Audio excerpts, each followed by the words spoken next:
All right, second to last day. We're really in the home stretch here, and I just want to start off by reminding you that by the end of the day today, you need to have submitted a complete draft proposal for your grant seeking or fundraising project.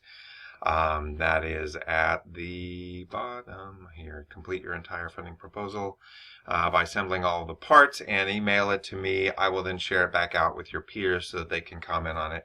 And remember that tomorrow you're going to be presenting your proposal to the class. If you're live with us, you can do that live via Zoom, or you can do it live in the class if we're actually meeting in a room.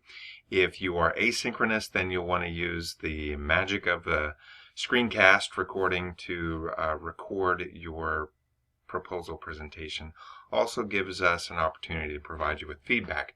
But one of the things that's really important about today in preparing for that is thinking about how you can review a proposal.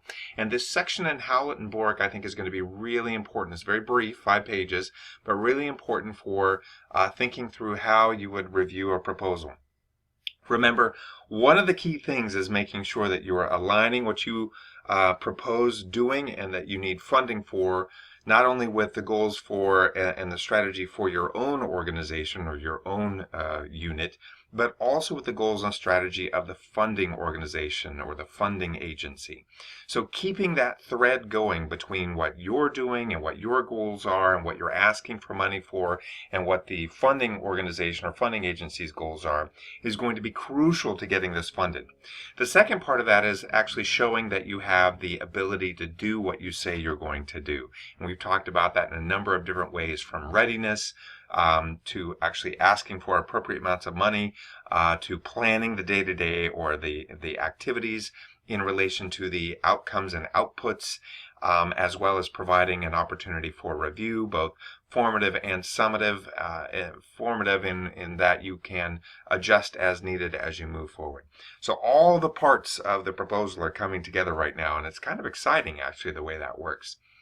Today will be a good day for you to think about this review process. So preparing to not only complete, submit, and then tomorrow present your proposal, but thinking about how it will be reviewed by those who are taking a look at it with external eyes, and being aware that being reviewed and having critical comments come back is all part of the process. It's not something you should take personally. It's not something you should get upset about. Quite frankly, you want to make sure that you're ready, but I don't think you should be stressed about it. This is normal. It's normal to be reviewed, and it's normal to have people who are outside of your own organization provide you with feedback and even sometimes pass judgment on whether or not your proposal is ready for funding. So it's all part of the game. We're also at the end now when you should have a complete idea of what you're doing and you can put together your executive summary. I want to point out that the executive summary is something that we write and we make a part of every proposal. And one of the keys to putting together the executive summary is this. There are a lot of people, especially the people who usually hold the strings or they're the gateway into the next step, who may not read your whole proposal. And as shocking as that sounds, there are going to be people who are not going to read your whole proposal, even though it's as concise and crisp and clean as it can be at this point. And those are the people more than anyone else that the executive summary is for. It either entices them to read the whole proposal, or it gives them enough information in a concise enough, accurate enough, and in many ways persuasive enough format that they are convinced that you should move to the next level or receive the funding, or that they should read your whole proposal. So make sure that you pay attention to the ways that Howlett and Bork and others describe the contents of the executive summary, and remember that your audience for the executive summary are those people who just aren't going to or won't read your whole proposal, and you want to either win them over to doing that or win them over to saying that you can move on to the next step. Finally, we've talked about letters of inquiry before. That was actually the subject of one of my final thoughts videos a couple of days ago. I want you to take a very close or pay very close attention to Chapter 15 about crafting these letters of inquiry.